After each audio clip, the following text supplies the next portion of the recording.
Hoje eu gostaria de apresentar aos irmãos um assunto que tem sido o meu estudo também desde há bastante tempo. E que tem a ver, o título que eu dei foi este, Elias e Jezabel, um conflito para o tempo do fim. Uma das mais famosas histórias da Sagrada Escritura está relacionada com o profeta Elias, um homem que foi escolhido por Deus num tempo específico e para uma missão muito específica. Contudo, a história de Elias não é apenas uma história literal, ou seja, é evidente que aquela história que está lá sobre o profeta Elias, aquilo aconteceu, exatamente como está lá. Mas eu acredito que é muito mais do que isso, à semelhança de todas as histórias que estão no Antigo Testamento. É por isso que a irmã White, ela tem um texto que eu não tenho aqui, vou citar de memória, em que ela diz que devemos ensinar às crianças as histórias da Bíblia. E depois, quando elas crescerem, elas vão perceber-lhe o significado. Então hoje eu não vou relatar aos irmãos a história de Elias, em particular o conflito que houve com Jezabel, partindo do princípio que, pelo menos nas linhas gerais, nós conhecemos a história. Mas vamos tratar de alguns detalhes da história literal, mas acima de tudo gostaria que os irmãos estivessem atentos para percebermos o significado da história. O que é que esta história representa, em particular para o tempo do fim. Alguém estará a perguntar, mas Elias não viveu lá séculos antes de Cristo, certo? Correto.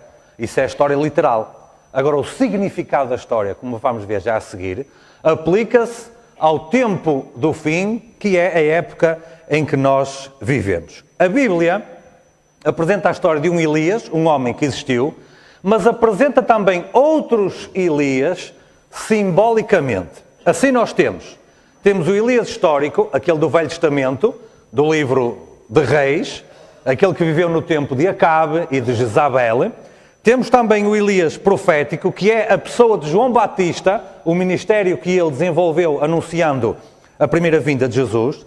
Temos um que não é muito falado, que é o Elias eclesiástico, que é mencionado indiretamente no livro do Apocalipse, na carta à igreja de Tiatira. É muito pouco falado, e é por isso que nós temos apenas 3 Elias na Bíblia. Na verdade temos 4, mas o terceiro que está ali, é muito pouco abordado.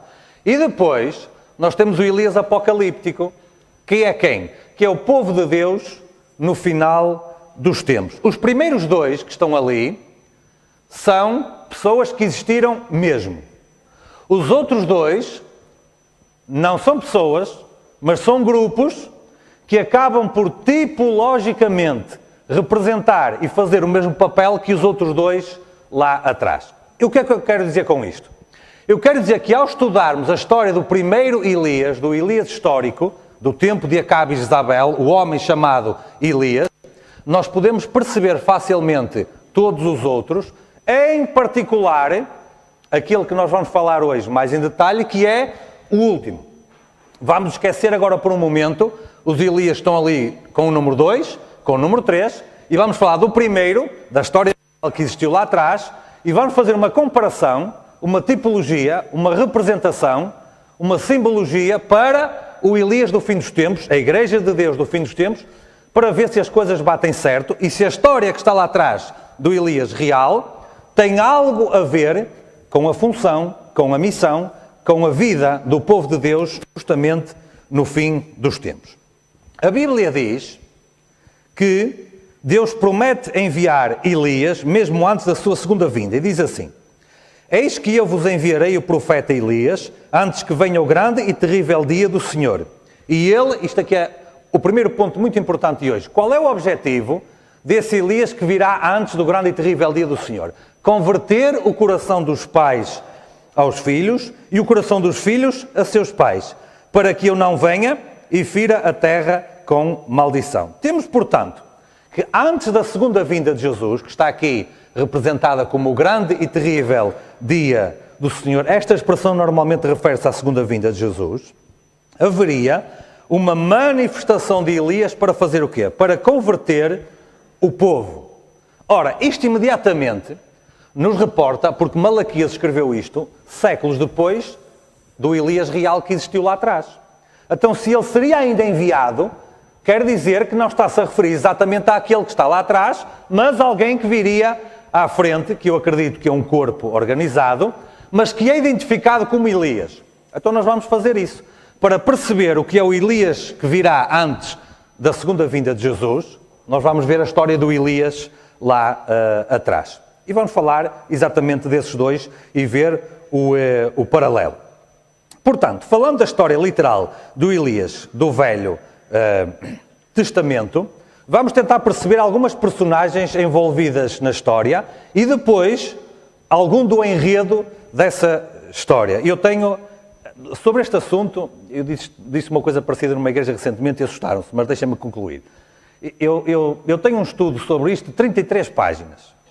E por isso os irmãos podem ver que eu peguei apenas numa pequena parte, porque senão nunca mais saímos daqui, tínhamos de estar aqui muitas horas. Então eu vou pegar em algumas partes desse enredo para simbolicamente percebermos o que é que a história do Elias lá atrás representa e quer dizer para nós hoje como povo. Sobre o Elias, o homem Elias que viveu, Ellen White diz assim: entre as montanhas de Gileade, ao oriente do Jordão, habitava nos dias de Acabe um homem de fé e oração. Vejam só como é que este Elias é representado. Em primeiro lugar, um homem de fé e de oração. Primeiro ponto, e eu vou já dar esta primeira conclusão, mas faço já agora um pequeno preâmbulo. Tudo aquilo que dissermos do Elias lá atrás é representativo do povo de Deus no fim dos tempos. Qual era a primeira característica que nós vemos hoje do Elias lá atrás? Era um homem de fé e de oração. O que é que Deus pede à nossa igreja hoje? A mesma coisa. Entregou-se à sua missão, confiante no propósito de Deus. Elias era um homem que confiava naquilo que Deus dizia, na missão que Deus dava. De preparar diante dele o caminho. Hoje em dia, temos que preparar algum caminho? Claro. João Batista, que era o segundo Elias, preparou o caminho para a primeira vinda de Jesus. Hoje, há um Elias que é chamado para preparar o caminho para a segunda vinda de Jesus. E dar-lhe abundante sucesso. A palavra de fé e poder estava em seus lábios. Ele era um pregador.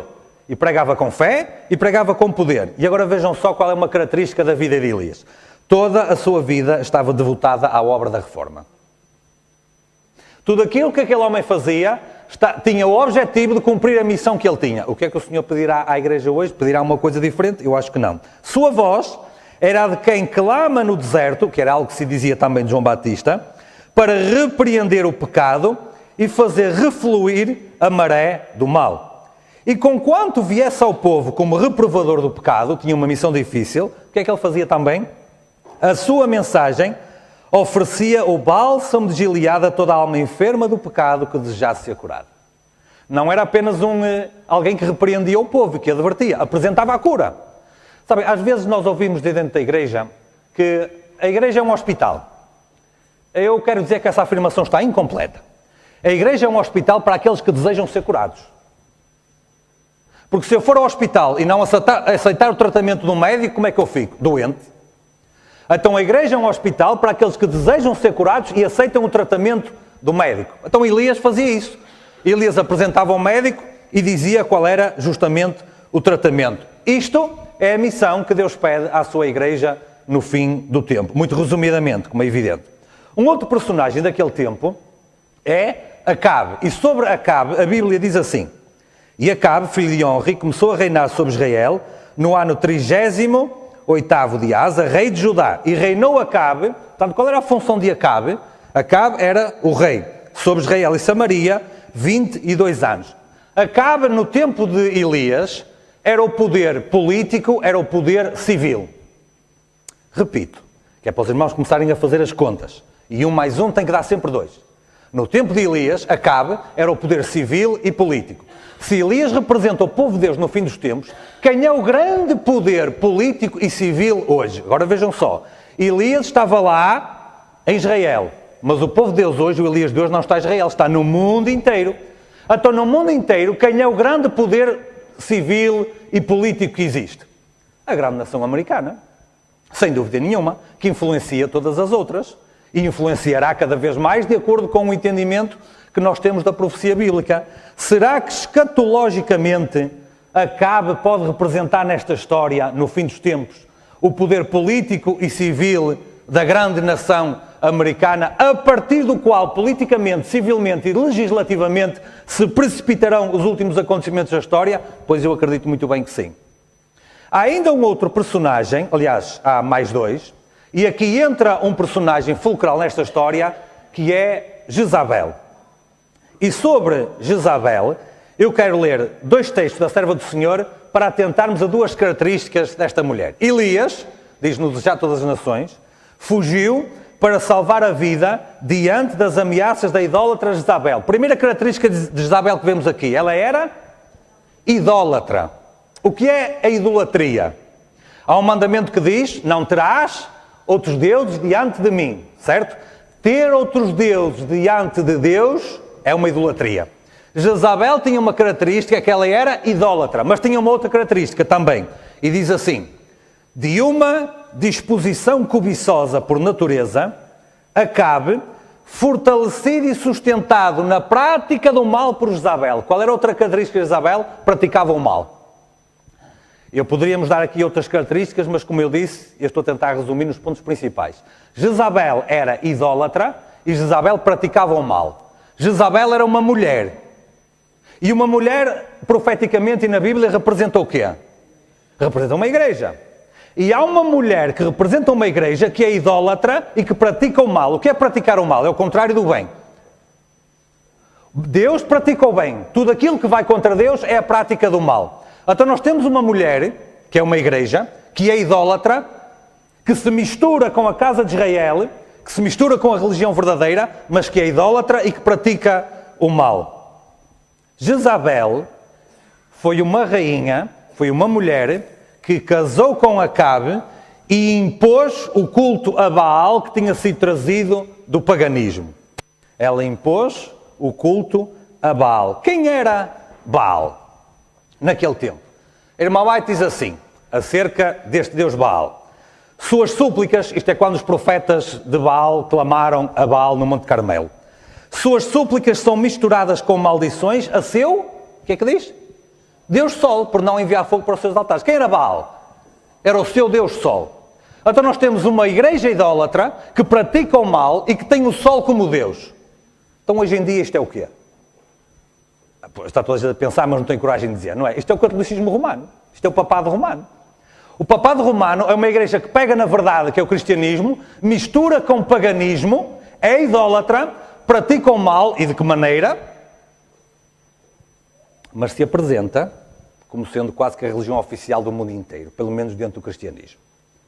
Será que Jezabel representa o papado romano nesta história? Bom, sabem que hoje o papado romano não adora exatamente o sol, adora no dia do sol. Mas se entrarem em muitas igrejas católicas, nós estivemos uma vez em Salamanca, que foi uma das capitais da Santa Inquisição, e aquilo, cada rua tem igrejas, capelas, que é uma coisa estonteante por lá fora. Todas elas, não houve uma única, todas elas lá ao fundo têm a imagem do Deus Sol. Todas elas. A Igreja Romana pode não declarar que adora o Sol. Na prática também o faz, por exemplo, quando praticam a Santa Ceia, o que eles chamam de Santa Ceia. Por exemplo, fazem aí adoração ao Sol, mesmo sem o saberem.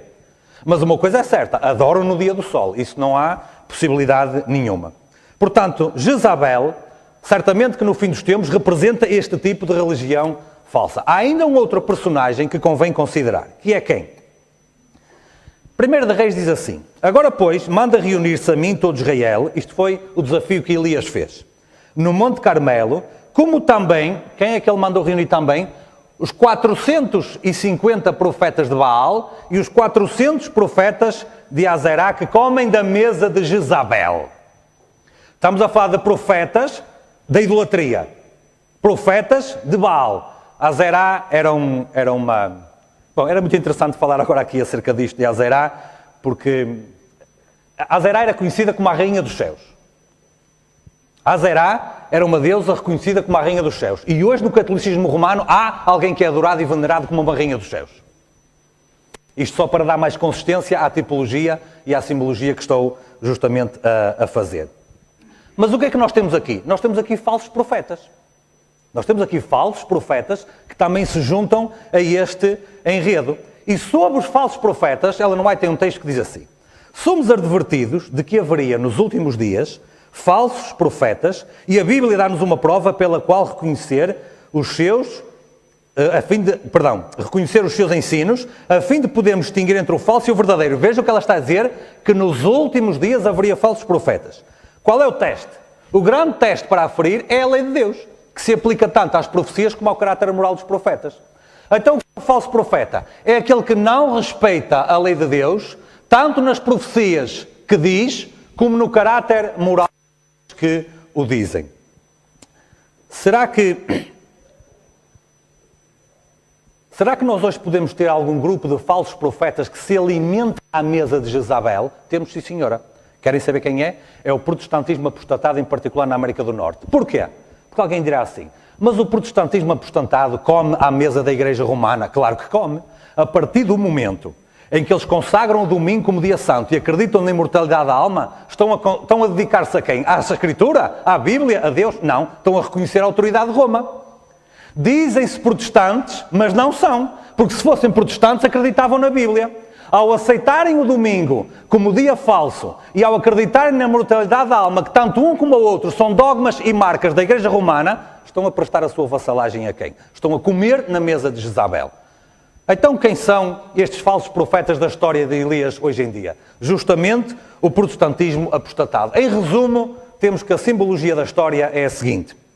Elias representa o povo de Deus. Acabe representa o grande poder político da América do Norte, que é a última superpotência política da história da humanidade.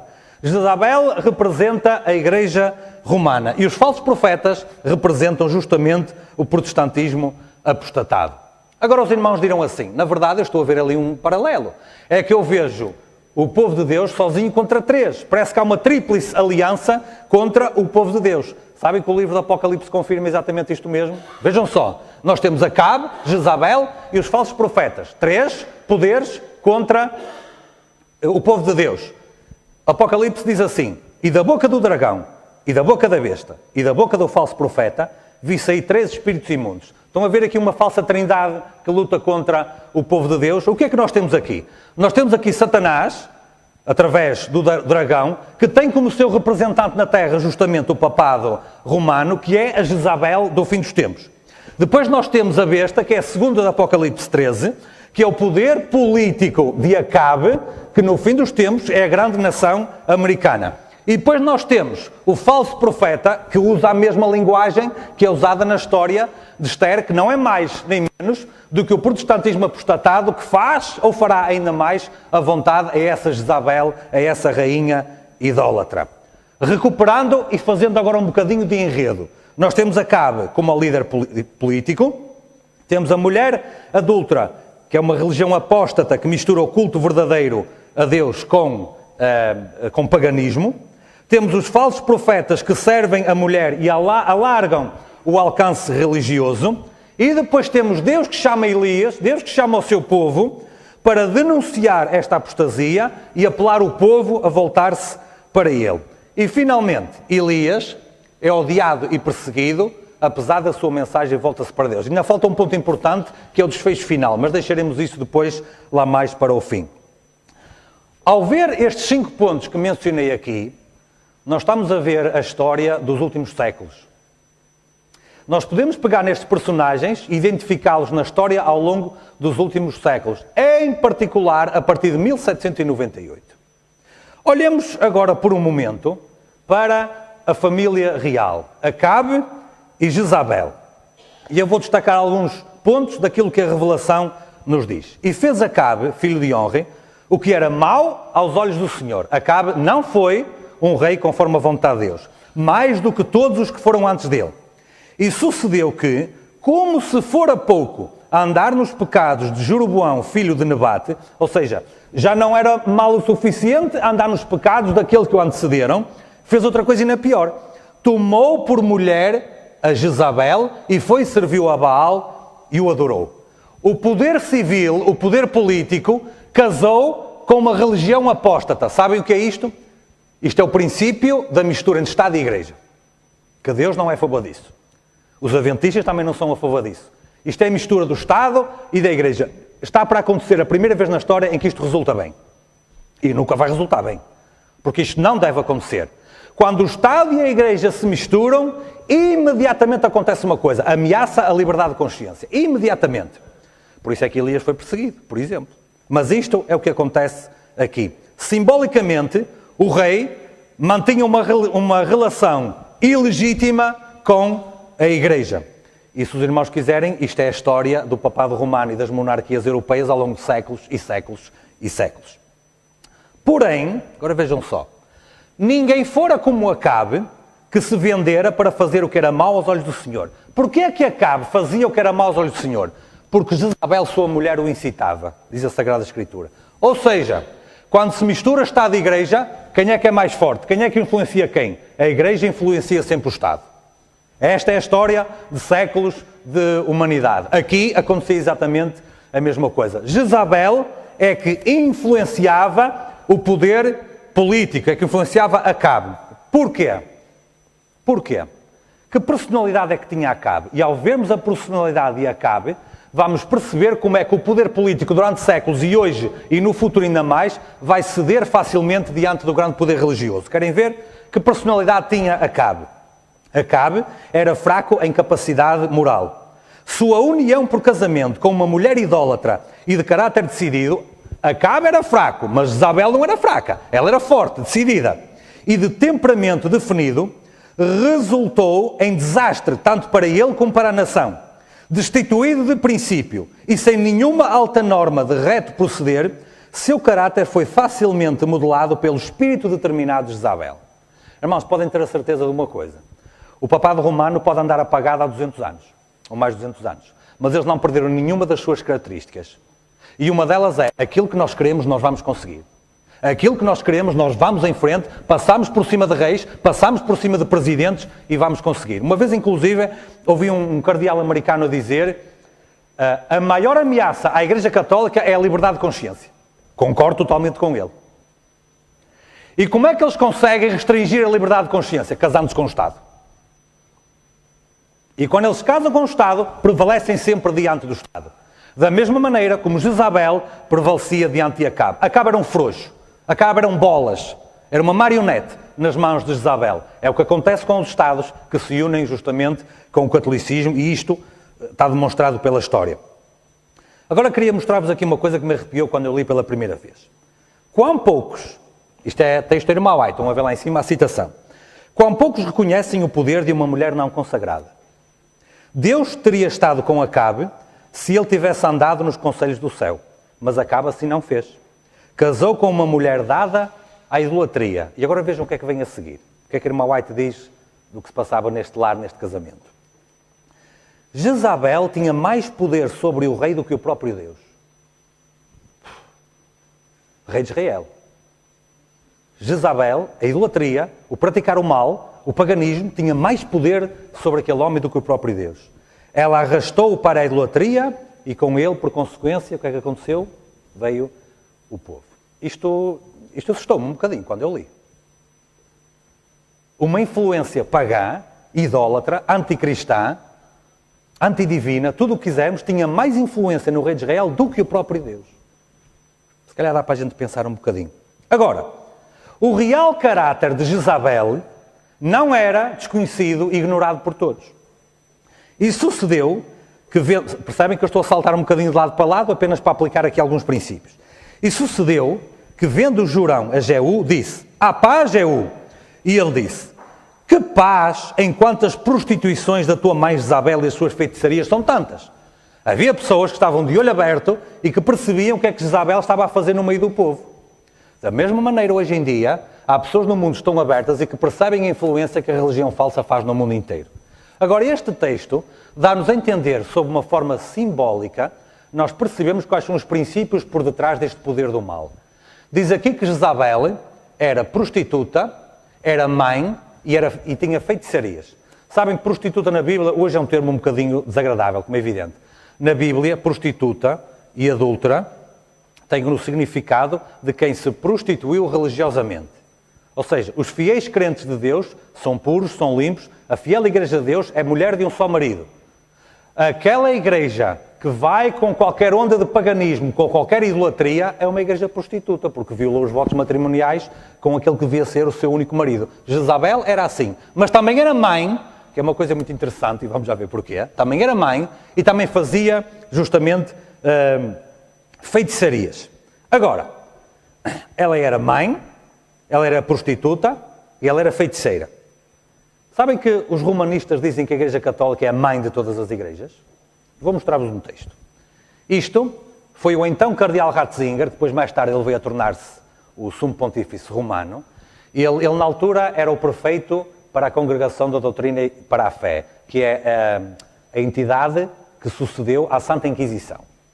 E ele escreveu um texto, uma nota sobre a expressão Igrejas Irmãs, e ele escreveu assim: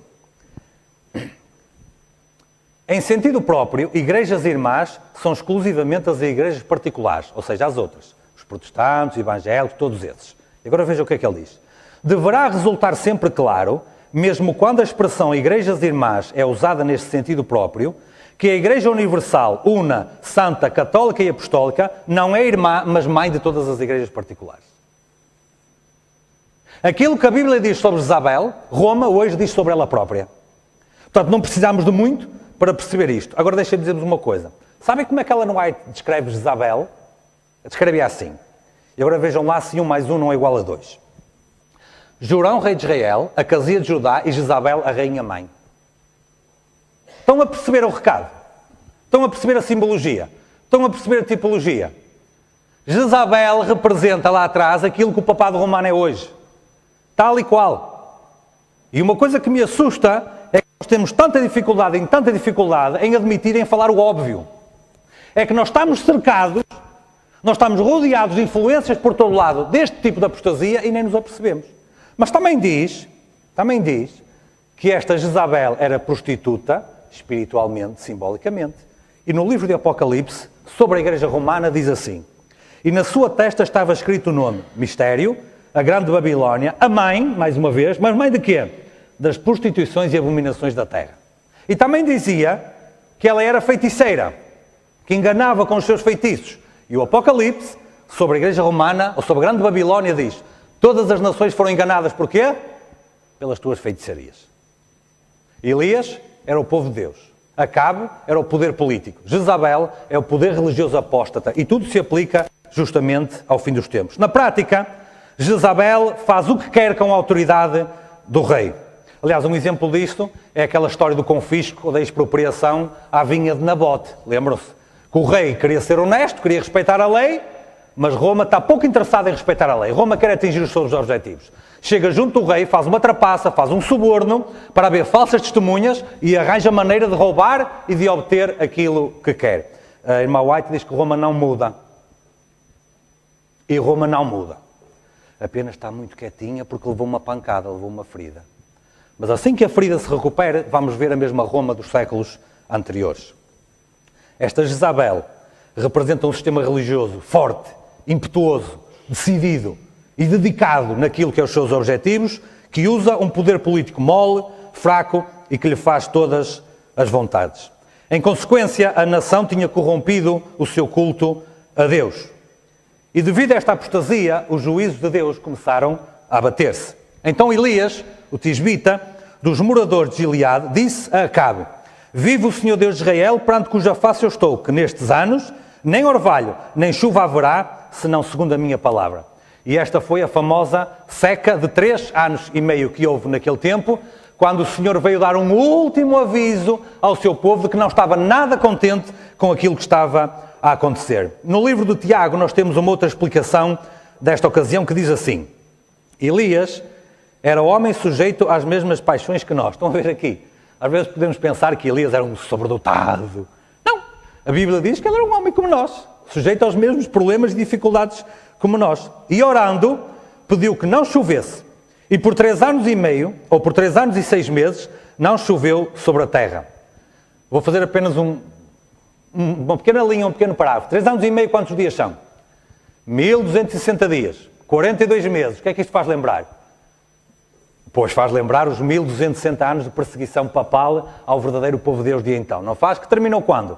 Em 1718. 1198. Ora, aqui está uma história tipológica daquilo que iria acontecer na realidade mais à frente. Durante 1260 anos, o domínio papal romanista, entre 538 e 1798, o que é que faltou? Faltou água, faltou chuva espiritual. Houve uma seca espiritual enorme, em que as Bíblias eram afastadas, eram proibidas, e o romanismo dominava a seu belo prazer, usando a força do Estado, tal como nesta religião. Pois bem, aqui neste caso, o Senhor, através do seu profeta, manda 3 anos e meio, o mesmo período simbolicamente, de seca sobre a terra, e neste caso era uma seca literal.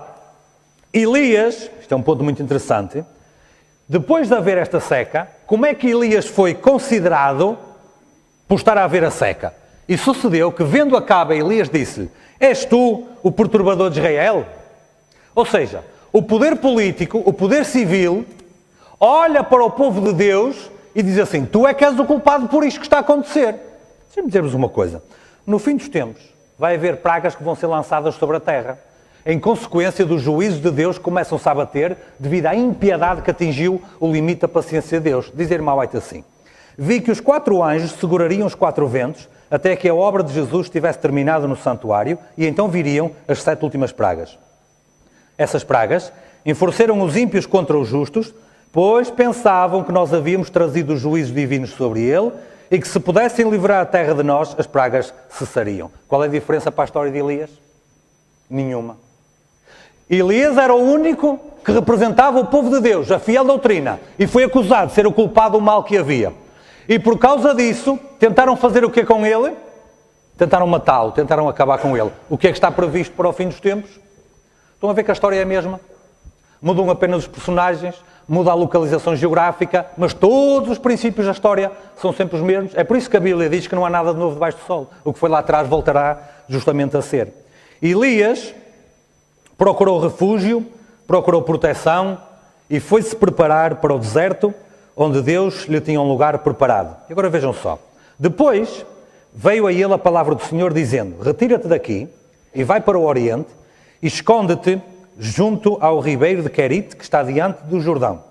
E há de ser que beberás do ribeiro, e eu tenho ordenado aos corvos que ali te sustentem. Ou seja, havia falta de alimento e a falta de água literais, mas para o povo de Deus havia. A terra estava com uma seca enorme. Não havendo água, não há produção, não há trigo, não há plantas a crescer. A terra estava numa desgraça. E depois até vem aquela história da viúva de Sarepta, que ela tinha lá os gravetositos para comer a última comida que tinha e morrer. Mas o povo de Deus tinha a comer e beber. Sabem o que é que isto quer dizer? Nós já vamos ver o que é que isto quer dizer. Lá no fim, nós vamos ver o que é que isto quer dizer. Havia falta de água e falta de alimento literais, quando Elias fugiu para o deserto. E durante os 1260 anos proféticos, em que a Igreja Papal perseguiu o povo de Deus, também aconteceu uma coisa semelhante. E a mulher fugiu para onde? A mulher fugiu para o deserto, onde já tinha lugar preparado por Deus. O que é que Deus disse a Elias no texto anterior? Que tinha preparado um lugar para ele. Olhem como Deus sempre, ao longo de toda a história, prepara um lugar para os seus fiéis. Prepara um lugar para a sua igreja. Se tu estás numa aflição, muito provavelmente Deus já preparou a libertação. Então não resmungues contra Deus. E não resmungues porque é que está a acontecer aquilo. Elias teve problemas quando resmungou, mas à frente na vida dele. Não se esqueçam disso. Mas Deus sempre protege e cuida do seu povo. No final dos tempos, seria de esperar que acontecesse diferente? Não. Seria de esperar que acontecesse a mesma coisa. Será para nós então tempo de confiar inteiramente em Deus e Ele nos sustentará. A irmã White tem um texto que diz assim: nenhuma provisão deverá ser feita para esse tempo. Porquê? Porque Ele nos sustentará. Mas como é que isso vai ser? Oh irmão, ou acreditas em Deus ou não acreditas. Ou confias no que Deus diz ou não confias. Então se não confias, podes-te pôr a pensar, podes-te pôr a conjecturar, podes-te pôr a especular, podes inventar o que quiseres. Agora se confias em Deus, sabes que Deus sustentará. Como? Não faço a mínima ideia. Onde? Não faço a mínima ideia. Quando é que isso vai ser? Não faço a mínima ideia. O que eu sei é que Deus sempre sustenta a tua igreja. O que eu sei é que Deus sempre alimenta os seus, aqueles que lhe são fiéis. Isso é que eu sei. E continua a dizer assim: vi que o nosso pão e a nossa água serão certos nesse tempo, e que não teremos falta, nem padeceremos fome. Pois Deus é capaz de estender para nós uma mesa no deserto. Onde é que Elias estava fugido? Era na cidade? Era no deserto. O que é que lhe faltou lá? tinha água e tinha comida que era levado. Então Deus também pode fazer o mesmo para nós. Amém. Jezabel, já agora, enquanto Elias, a casa de Israel não era só Elias, era uma nação grande, muita gente. Enquanto Elias tinha comida e tinha água para beber todos os dias, como é que estava a casa de Israel? Com fome. Porquê? Porque tinham cedido às idolatrias e às impiedades de Jezabel. Mas aquele único que não cedeu, tinha comida e tinha água para beber. Então se tu achas, às vezes podemos achar que somos os únicos que estamos certos. Não é verdade, mas às vezes podemos achar. Mas isso, olha, Elias, na verdade, até foi o único que compareceu, depois mais à frente. Mas não interessa, basta haver um, Deus toma conta dele.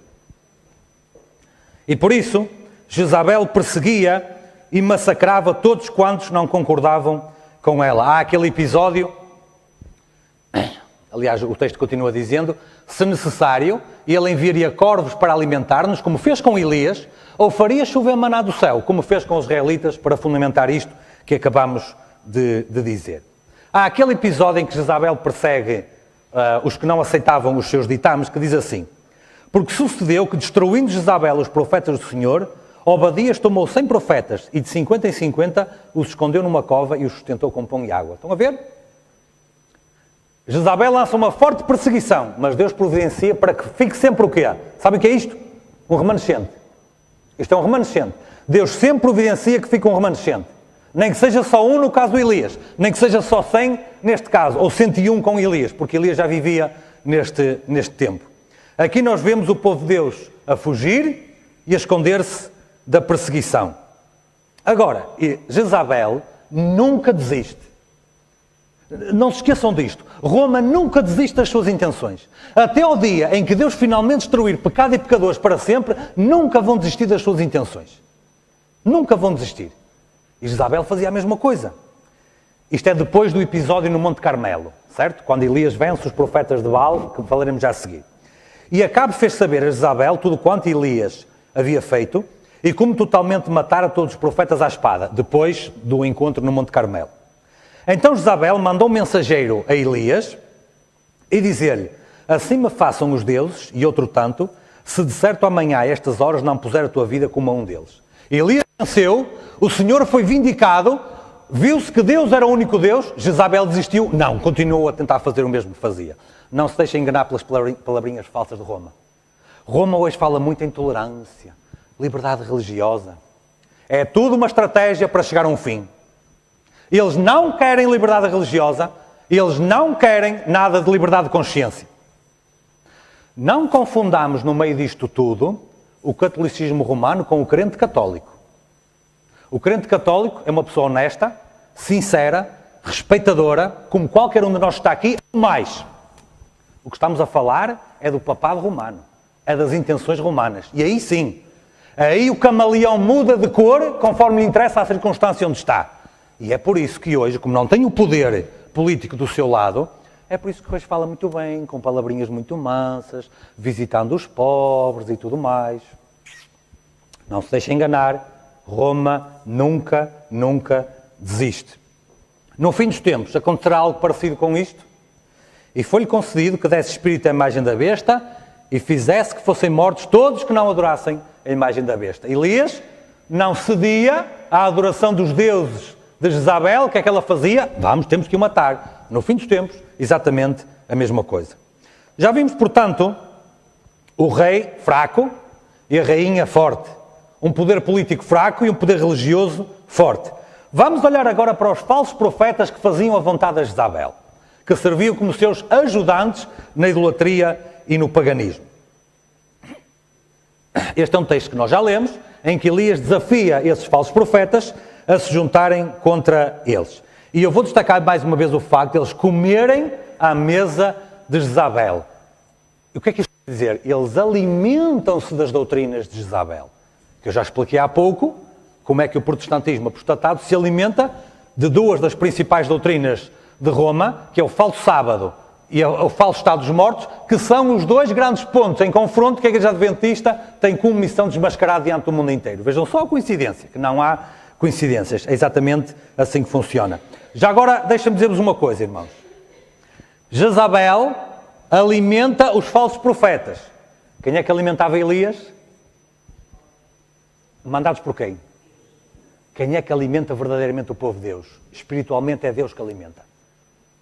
Não precisamos de andar com falsos profetas. Não precisamos de ir ouvir o que é que os outros dizem. Nós precisamos de ouvir o que é que isto diz. Isto aqui está aqui. A partir da década de 80, desgraçadamente, muitos líderes adventistas começaram a frequentar escolas de mega igrejas e tudo mais que são falsos profetas. E foi uma desgraça o que tem acontecido até agora. Nós não precisamos disso. Nós bebemos à mesa de Deus. Quem nos traz o alimento é Deus. Não são os falsos profetas. Não é a falsa religião. Então nós estudamos a lição da escola sabatina porque ela é baseada na Bíblia, senão não estudávamos.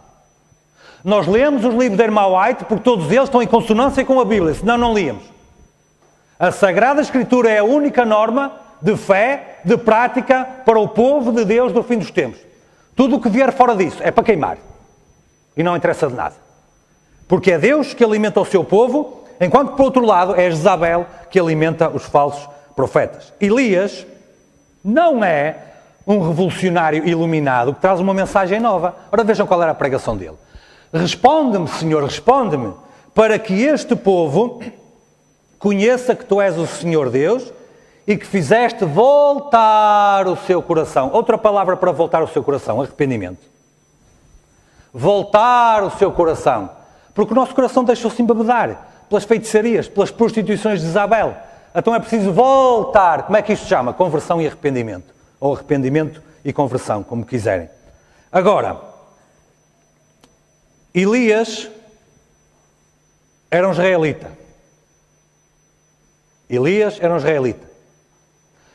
Os arautos de Deus do fim dos tempos são encontrados dentro do povo de Israel. É dentro da casa de Deus que surge a voz de repreensão e a voz de salvação ao mesmo tempo. E hoje há uma tendência muito grande. Achar que a igreja está mal e nos afastamos da igreja. Ao afastarmos da igreja, estamos a afastar-nos da possibilidade de Deus nos usar. Deus nos usar como usou Elias naquele tempo. E achamos que fazemos bem, porque a igreja está mal, os irmãos estão mal e nós nos afastamos. Sabem o que é que acontece? A igreja vai continuar, ou bem ou mal vai continuar. E dentro da igreja vão ser encontrados os Elias. Mas aqueles que estão lá fora já não sei se posso dizer exatamente a mesma coisa. Não é uma igreja que salva, também não é uma igreja que faz perder. Ninguém é salvo por fazer parte da igreja adventista. Também ninguém se perde por fazer parte da igreja adventista. Portanto, esse é um argumento falso, que não presta para nada. Qual é o povo de Deus hoje? Sabem porquê é que no Antigo Testamento era preciso fazer a circuncisão, ao contrário do Novo? Era o ritual de admissão dentro do povo de Deus. Então quem vinha dos gentios e entrava era circuncidado. E agora vocês dizem assim, mas agora ninguém é circuncidado. É sim. Só que a circuncisão foi substituída pelo batismo. Da mesma maneira como a Páscoa foi substituída pela Santa Ceia. Agora o valor, o princípio é o mesmo que está ali por trás. O que é que acontece às pessoas que aderem ao povo de Deus que são todas batizadas? E ao serem todas batizadas, assumem um compromisso com quem? Com os irmãos da igreja? Então quando saem da igreja estão a violar o compromisso com quem? Com Deus. Estão a ver o problema? Olha, irmãos, Elias pensava que estava sozinho. E vamos já ler um texto. Ele não abandonou a igreja de Deus. Jeremias era o único que falava acerca da verdade. Mandaram para uma cova, bateram-no, não abandonou a igreja de Deus. Moisés desce do Monte Sinai com os 10 mandamentos, estava toda a igreja, liderada pelo pastor daquele tempo, a adorar um bezerro de ouro. Moisés partiu as tábuas, mas não abandonou a igreja. Daniel estava na Babilónia com o seu povo em cativeiro. Não podia adorar em Jerusalém. Orava pela igreja, mas não abandonou a igreja. Sabes quem abandonou a igreja? Judas. Judas abandonou a igreja. E vai já ver o que é que acontece a Judas quando ele abandonou a igreja. E estou a dizer isto porque a história de Judas tem muito a ver com a história de Elias e Jezabel. E tu vais já perceber. Então Elias ficou na igreja, a lutar dentro da igreja, para restaurar a verdade dentro da igreja e para trazer o povo a conversão e arrependimento dentro da igreja. Nem que fosse o único que aparecesse diante de 850. Elias faz-me lembrar Lutero. Lutero foi sozinho contra o maior império do mundo. Não teve medo. Ou se calhar até teve. Isso foi a vantagem dele. Mas Elias era sozinho contra 850 com vontade de o matar. 850. Elias não tinha uma pistola, não tinha uma arma, não tinha nada. Ora, tinha Deus do lado dele. Era a única coisa que ele tinha. Tinha mais que os outros, não era? Pois era. É como é que diz aquela história. Uma pessoa com Deus é sempre maioria. E ele foi. E se calhar hoje em dia nós precisamos fazer a mesma coisa. Porque somos uma minoria. E porque temos medo. E porque tudo nos cerca. Mas Elias foi ao combate. Elias foi em frente. E converterá muitos. Isto é sobre João Batista, o segundo Elias. E converterá muitos dos filhos de Israel ao Senhor seu Deus. Irá diante dele no espírito e virtude de Elias, para converter os corações dos pais aos filhos e os rebeldes à prudência dos justos. Por que razão é que tem que haver esta pregação? Olha no tempo de Elias. Então Elias disse a todo o povo, chegai-vos a mim. E todo o povo se chegou a ele. E restaurou o altar que estava quebrado. O culto de adoração ao verdadeiro Deus estava quebrado. Estava destruído. Estava partido. O altar não era usado há tanto tempo que estava em ruínas. Deixa-me fazer uma pergunta. Dentro das nossas casas, dentro do nosso altar, o que é usado mais? Este livro ou a televisão? Este livro ou a PlayStation? O que é mais lido? Os Evangelhos, os Salmos ou os Jogos da Liga dos Campeões? Passamos mais tempo a frequentar a igreja ou a frequentar lugares em que um anjo nem sequer pensaria em entrar? Então se calhar o nosso altar ainda está mais partido, mais quebrado do que estava no tempo de Elias. Sei lá. Então Elias chegou lá para restaurar o altar. Naquela pergunta que Acabe lhe fez, és tu perturbador de Israel? Elias respondeu, então disse ele, eu não tenho perturbado Israel, mas tu e a casa do teu pai, porque deixastes os mandamentos do Senhor. A perturbação na casa de Israel acontece quando deixamos os mandamentos do Senhor. Não acontece quando a gente se chateia com os irmãos. Não acontece quando um irmão faz uma coisa que não devia fazer. Acontece quando deixamos os mandamentos do Senhor. Porque se seguimos os mandamentos do Senhor e estamos verdadeiramente convertidos, sabem o que diz a irmã White? Se o egoísmo e o eu fosse afastado, 5 minutos bastaria para resolver a maioria dos problemas da igreja. Então se nós demoramos nos nossos problemas, podemos ter a certeza que somos egoístas da cabeça aos pés.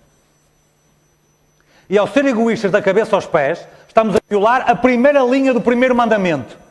A primeira linha do primeiro mandamento diz assim, não terás outros deuses diante de mim. O que é que o egoísmo faz? Eu à frente de Deus. Percebemos? Então, olha, irmãos, da próxima vez que houver aqui debates sobre problemas, podem ter a certeza. Se demorar muito a resolver, é porque o eu está à frente do Espírito de Deus. A certeza absoluta. Mas quando respeitamos e guardamos os mandamentos do Senhor, e estamos mais interessados na salvação do outro do que na nossa própria, como Moisés fazia, isso resolve-se facilmente. Resolve-se facilmente. Agora, no fim dos tempos, será que a guarda dos mandamentos do Senhor tem alguma coisa a ver com o povo de Deus? Ora, vejam só. E o dragão irou-se contra a mulher e foi fazer guerra ao remanescente da sua semente, que são quem? Qual é a diferença da história de Elias para agora? Nada de novo debaixo do sol. Existem muitos paralelos daquele tempo para este tempo. Finalmente, dá-se o grande confronto no Monte Carmelo. Diante do rei Acabe e dos falsos profetas, estão a ver que Jezabel nem lá estava?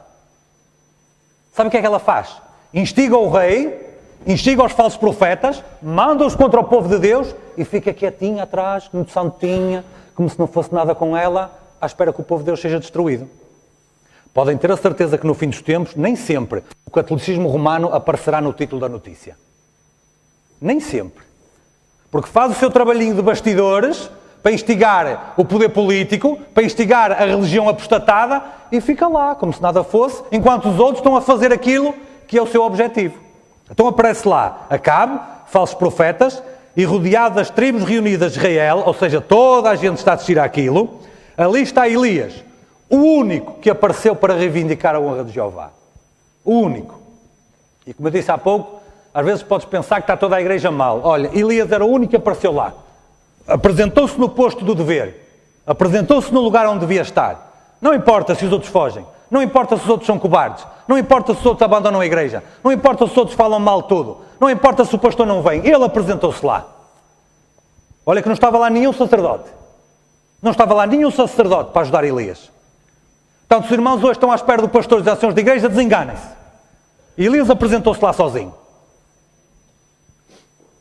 Aquele a quem todo o reino tinha responsabilizado por sua carga de flagelo, está agora perante eles, aparentemente sem defesa, na presença do soberano de Israel e dos profetas de Baal, dos homens de guerra e dos milhares que o rodeavam. Veja só, Elias no meio disto tudo. 850 profetas com vontade de o matar. Os exércitos, o rei, tudo ali. E ele sozinho ali no meio. Já faz-me lembrar Lutero perante a dieta. Aparece ele ali, sozinho, no meio. O que é que acontece? O que é que ninguém estava a ver? O que é que estava oculto aos olhos de todos? Mas Elias não está sozinho. Acima e ao redor dele, acima e ao redor, isto é interessante, é que não é por baixo, é acima e ao redor, estão as forças protetoras do céu, anjos magníficos em poder. Amém? Então, quando é que o verdadeiro crente de Deus está sozinho? Nunca. Nunca. Nem que seja contra todos os poderes do mundo inteiro contra ele. Nem que seja contra todas as potestades do mundo inteiro. Nunca está sozinho. Aparentemente está. E os outros pensam que ele até está, mas ele sabe que não está. Então, se o povo de Deus hoje em dia pensa que somos poucos e que o mundo inteiro está contra nós porque está e estará ainda mais, olha, irmãos, não estamos sozinhos. Acima e ao redor estão aqueles que são muito mais fortes que todos os exércitos do mundo. Amém? Se não te lembrares de mais nada hoje, lembra-te disto que já é o suficiente para ir embora animado pelo Senhor. Está bem? Agora, não houve nenhuma resposta aos apelos que os falsos profetas fizeram. E sucedeu que, passado o meio-dia, profetizaram eles até à hora de se oferecer o sacrifício da tarde. Porém, não houve voz, nem resposta, nem atenção alguma. E alguém me dirá assim, então, mas Satanás não podia ter feito ali um milagre, uma simulação qualquer para enganar aquela gente? Claro que podia. Então não, mas porquê é que ele não fez? Porque Deus não deixou. Porque Deus não deixou. Satanás era ou não era mais forte que Elias ali na ocasião? Claro. Podia não ter feito ali uma aparência de milagre e fazer descer fogo do céu? Pode, que até a Bíblia diz que ele pode fazer isso. Então porquê é que não fez? Porque quando chega a hora da verdade, e tal como acontece no princípio de Daniel 12, quando Deus se levanta para defender os seus, até o diabo fica quietinho. Então qual é a razão para ter medo? A razão para ter medo é quando confio em mim. Aí há a razão para ter medo. Olha como o diabo ficou quietinho ali. Ficou tão quietinho que Elias até se deu ao luxo de gozar com os outros. Olha, pode ser que ele seja muito cansado, talvez a dormir, vão-se cortando ainda mais, vão fazer isso ainda mais. Até se deu ao luxo de fazer, não aconselho aos irmãos fazer isso com ninguém, mas pronto, ele fez isso. Agora, chegou a vez daquele único que estava do lado de Deus entrar em ação. Então, o que é que aconteceu? Caiu o fogo do Senhor e consumiu o holocausto, a lenha, as pedras e o pó, e ainda lambeu a água que estava no rego. O que vendo todo o povo, caíram sobre os seus rostos e disseram, só o Senhor é Deus, só o Senhor é Deus. Irmão White escreve assim, mal havia a oração de Elias terminado, e chamas de fogo com brilhantes relâmpagos descem do céu sobre o altar, há uma luz que desce do céu, erguido, consumindo o sacrifício, lambendo a água do rego e devorando as próprias pedras do altar. Agora vejam só, essa luz que desce do céu, o brilho das chamas ilumina o monte, prestem bem atenção. O que é que o brilho das chamas faz? Ilumina o monte e ofusca os olhos da multidão. Nos vales abaixo, onde muitos estão observando em ansiosa expectativa, os movimentos dos que estão em cima, a descida do fogo é claramente vista. Há fogo, há uma luz que desce, ilumina o monte e toda a gente vê. E todos ficam maravilhados com o espetáculo. Presta bem atenção o que é que aconteceu ali. E repare nos detalhes que eu estou a dar. Há uma luz que desce do céu até à terra, ilumina o monte e todos que estão fora conseguem ver o monte iluminado. No fim dos tempos vai acontecer isto? Olha o que é que a Bíblia diz. E depois destas coisas, vi descer do céu outro anjo, que tinha grande poder, e a terra toda foi iluminada com a sua glória. O que é isto? Isto é o alto clamor. Isto é a última pregação ao mundo. E a última pregação ao mundo cumpre tipologicamente aquilo que aconteceu lá no tempo de Elias. Há uma luz que desce do céu, de onde é que vem o anjo? Lá de cima, ilumina toda a terra. Porquê é que não ilumina só o monte? Porque na história de Elias, o povo de Deus estava naquele monte. Mas no fim dos tempos está onde o povo de Deus? No mundo inteiro. Então no fim dos tempos, o que é iluminado? Não é o monte, é a terra toda. O que é isto? Isto é o trabalho da igreja na última pregação antes de o mundo ser destruído. Uma luz desce do céu para iluminar o mundo inteiro. Não é a grande inteligência, a grande sabedoria dos adventistas que iluminam o mundo inteiro. É a luz que desce do céu. A luz que desce do céu ilumina o mundo inteiro. Contudo, sabem que Elias ainda tinha um trabalho ingrato. Elias disse, lançai mão dos profetas de Baal e que nenhum deles escape. E lançaram mão deles e Elias os fez descer ao ribeiro e ali os matou. E os irmãos perguntam assim, puxa, será que agora aquele irmão vai dizer que nós temos que matar todos os nossos inimigos? Não temos que matar todos os nossos inimigos, mas temos que matar todas as ideias deles. Temos que matar quem prega temos que matar a pregação sobre o falso sábado. Temos que matar a pregação sobre a imortalidade da alma.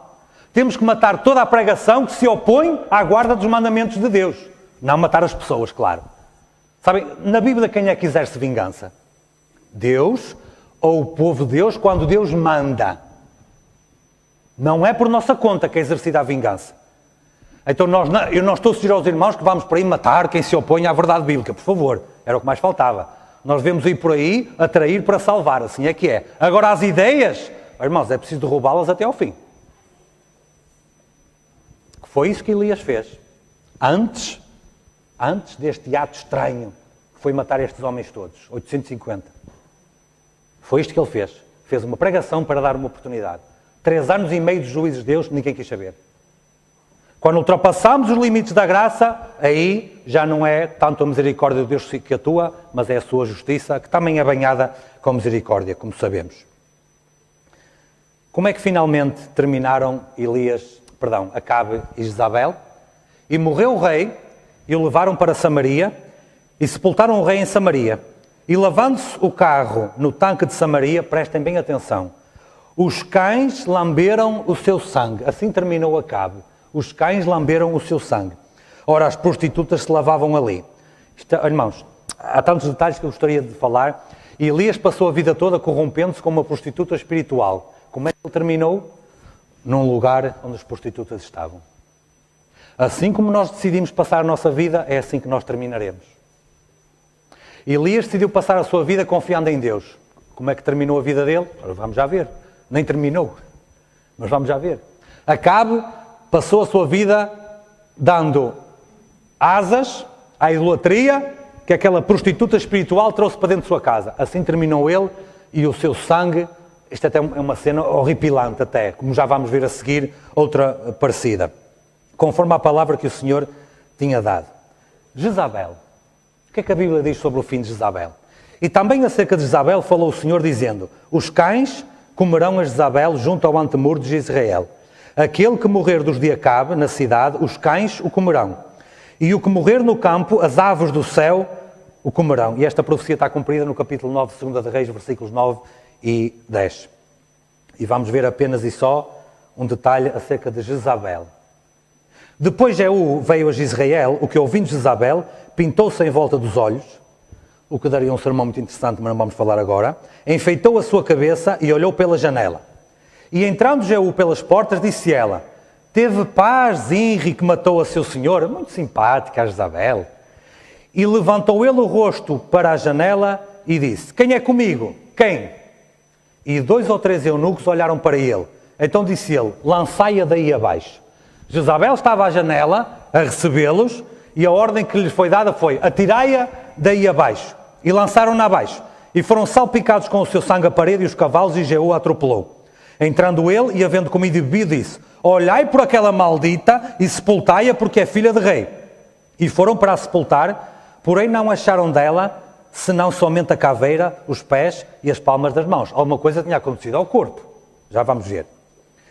Então voltaram e lhe o fizeram saber, e ele disse: esta é a palavra do Senhor, a qual falou pelo ministério de Elias o Tisbita, seu servo, dizendo: no pedaço do campo de Jezreel, os cães comerão a carne de Jezabel. Porque é que só estava lá a caveira e os últimos restos? Porque os cães a tinham comido. E o cadáver de Jezabel será como esterco sobre o campo, na herdade de Jezreel, de modo que não se possa dizer esta é Jezabel. Ou seja, os cães a comeram e ninguém se lembrou dela, não haveria mais memória dela. Prestem bem atenção nestes dois detalhes. Os cães a comeram e não há mais memória de Jezabel. No fim dos tempos, os animais comem alguém?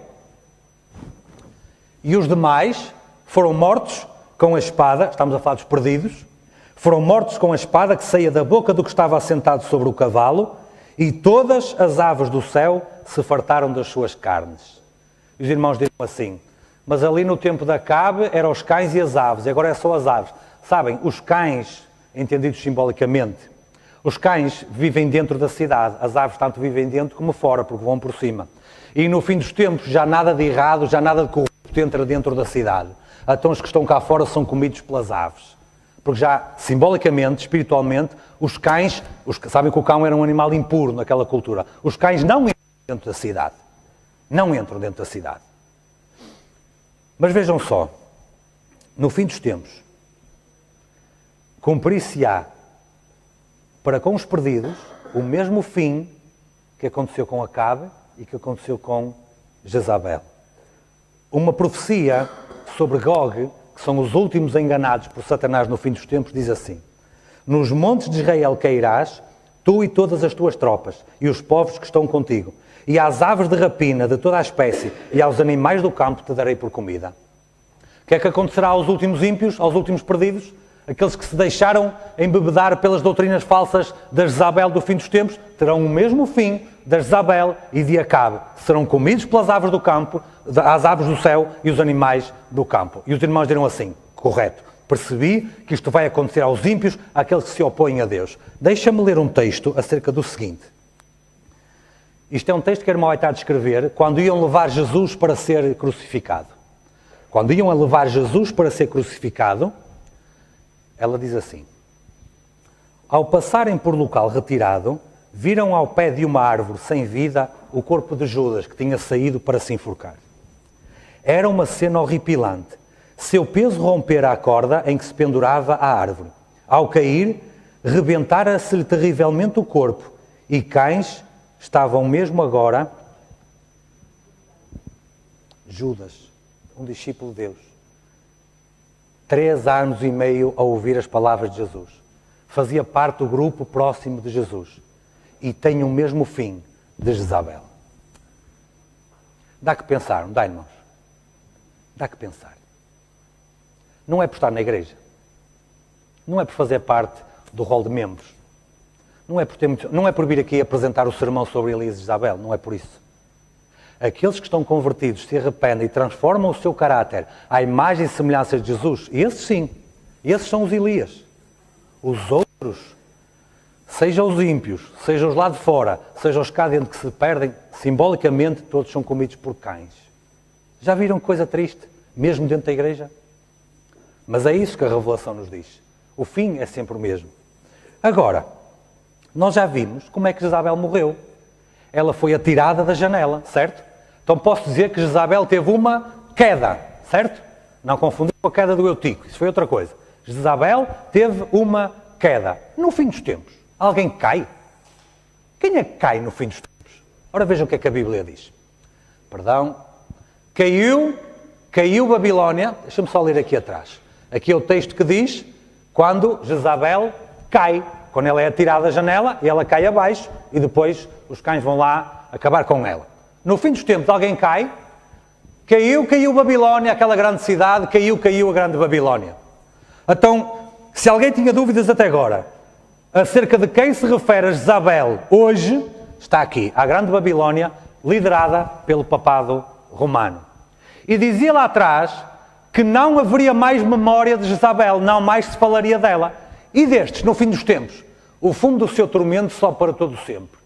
Sabe o que é quer dizer para todo sempre? É de consequências eternas. Ou seja, voltarão a existir? Voltarão a aparecer? Não. Elias, para terminar, e quero terminar com o povo de Deus, não quero terminar com a Jezabel. Como é que terminou a vida de Elias nesta terra? Nesta terra, porque a vida não terminou. Sabemos que ele foi levado por um carro de fogo e isto, as nossas criancinhas com 6, 7 anos sabem contar esta história. Agora vou dar-vos aqui um detalhe que me parece importante.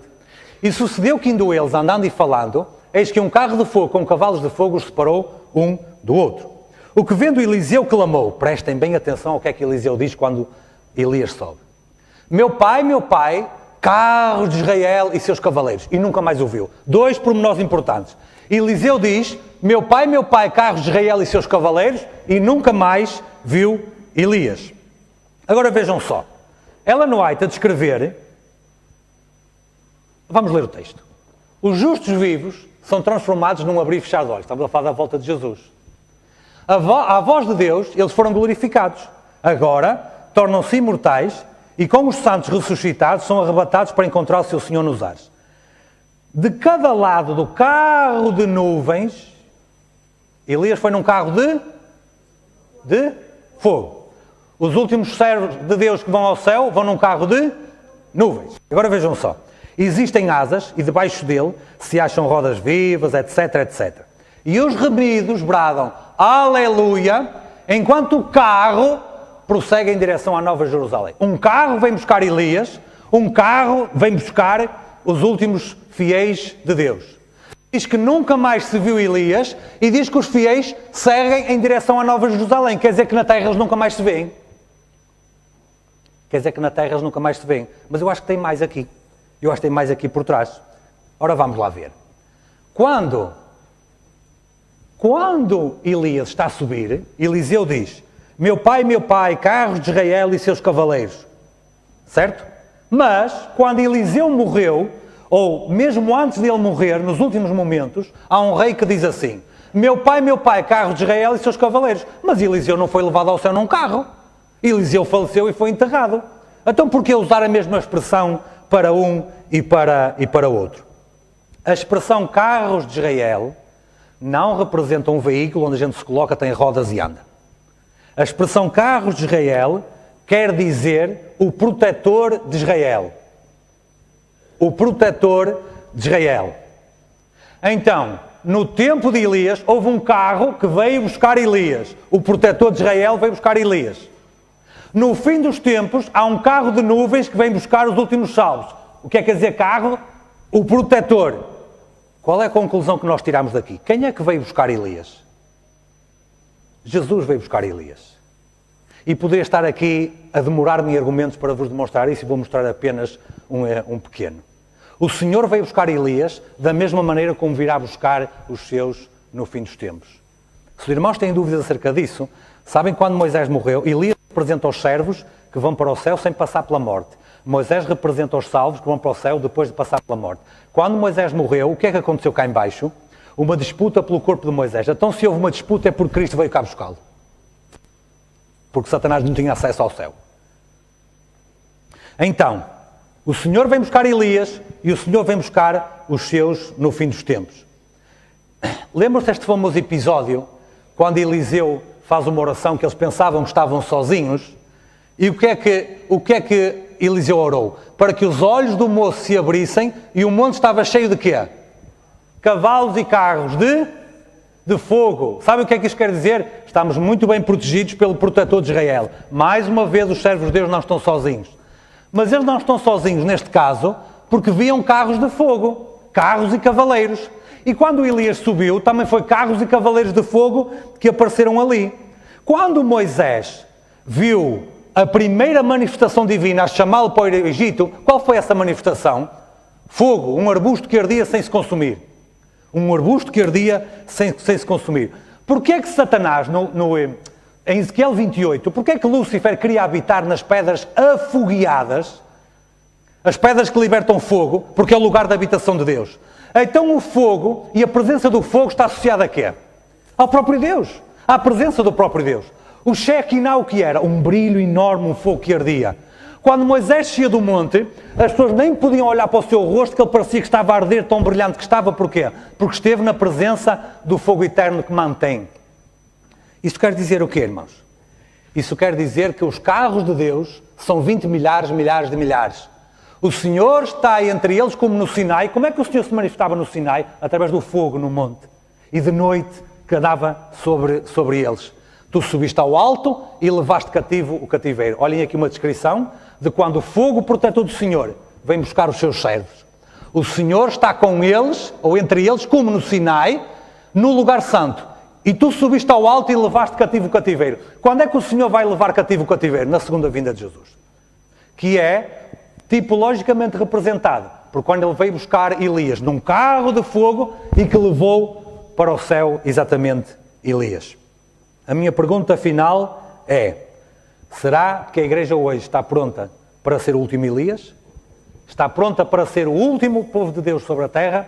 Deixem-me dizer-vos uma coisa: na leitura profética, na leitura histórico-profética, não há nenhum povo de Deus depois de nós. Então tem que estar. A questão não é, será que a igreja vai estar pronta? Porque a igreja vai estar pronta. A questão é, farás tu parte da igreja que vai estar pronta? Esta é que é a pergunta. Vejam a promessa que o Senhor tem para os seus Elias de hoje. Por muita Jezabel que venha, por muito Acabe que venha, por muito cerco que exista, vejam qual é a promessa que o Senhor tem. O povo de Deus não estará livre de sofrimento, mas conquanto perseguidos e angustiados, e esta foi a experiência de Elias, conquanto suportem privações e sofram por falta de alimento, não serão abandonados a perecer. O Deus que cuidou de Elias não desamparará nenhum de seus abnegados filhos. Amém? Nenhum. Então, quando tu leres a história de Elias, quando tu leres os problemas que ele enfrentou, as dificuldades que ele enfrentou, podes ter a certeza de duas coisas.